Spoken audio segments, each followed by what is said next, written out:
London's King's Cross Station is a historical masterpiece that has become synonymous with British rail travel and the merits of Victorian architecture. Over the past 150 years, numerous extensions and adaptations have rendered the Victorian treasure difficult to navigate and reduced its architectural appeal. In an effort to return the station to its former glory and cater to the 47 million annual passengers that pass through, Network Rail instigated a mammoth restoration and modernisation project in the late 1990s, enlisting the help of experienced conservation specialist John McAslan and partners to develop a complex master plan worthy of this Victorian giant.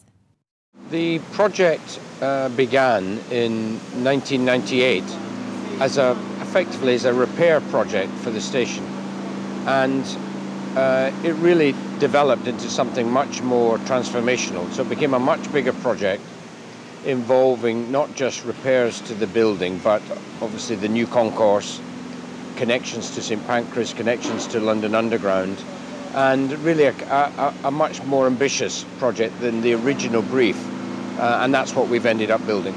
So the new concourse is the key new element, and obviously the most dynamic bit of the station.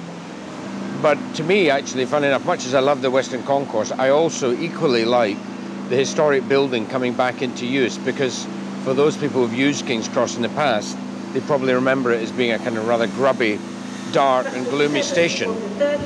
Now that we've repaired and replaced all of the glazing in the train shed and opened up the front of the station at the south, it's got this amazing light within it. So I think those two things, opening up the train shed and bringing natural light and getting it to be this kind of wonderful Victorian restored space, and the new concourse to the west, this space, to me those are the two key elements. Within this concourse are an array of retail outlets which give the volume the feel of an airport rather than a conventional station facility. These modern facilities are contrasted with the original 1852 booking hall, which has been sensitively restored and now offers a double-height, 5-bay space directly behind the towering structural funnel. Transport environments, like everything else, have had to move forward and become places that people can shop, spend money, not just take a train or take an aeroplane. And so that, not just the incredible increase in numbers, and also the reach of the station and the reach of the transport connections, but also the whole kind of profile of retail and the kind of commerciality of the station is something that we've had to work with. Transformation projects of this nature are destined to face planning constraints and structural barriers, and for the King's Cross Station redevelopment, this centred on the Grade 1 listed Western Range building. Protected by English heritage, it was stipulated that the new roof structure for the Western Concourse was not to place any load on the range building, so Arup was forced to seek an alternative approach. In response, the team suggested a diagrid system supported by an immense funnel and 16 tree columns, each of which supports 1.5 metric tons of castings. Rising 20 metres from the station floor, the white fluted structure spans the entire 150-metre width of the Grade 1 listed Western Range, drawing attention to the beautiful heritage architecture beneath, which has been uncovered for the first time since 1972.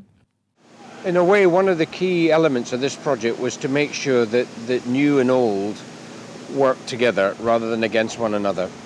So from the outset, we had a pretty good dialogue, I think, with English Heritage and with Camden as a local authority to get that balance of old and new right.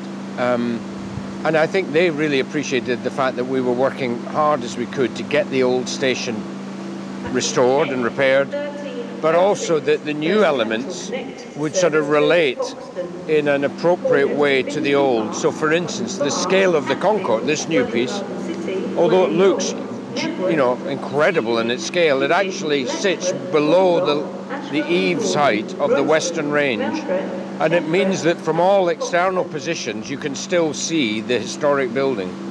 And I think that's hard to believe when you're in it, but I think that's a key part. And the other, of course, is that you reveal this historic facade, the western facade of the Western Range. And, I think that combination of revealing it and juxtapose the kind of juxtaposition of that with the new piece works well. Composed of 1,212 triangular panels, the diagrid roof structure of the Western Concourse enables the 7,500 square metre public space to rely largely on natural daylighting, enhancing the station's sustainability credentials. The roof of the main train shed is due for completion in time for the London 2012 Olympics, after which the roof canopy on Euston Road will be removed, ready for the introduction of a buzzing new public plaza. Only then will London's King's Cross be restored to its former splendour.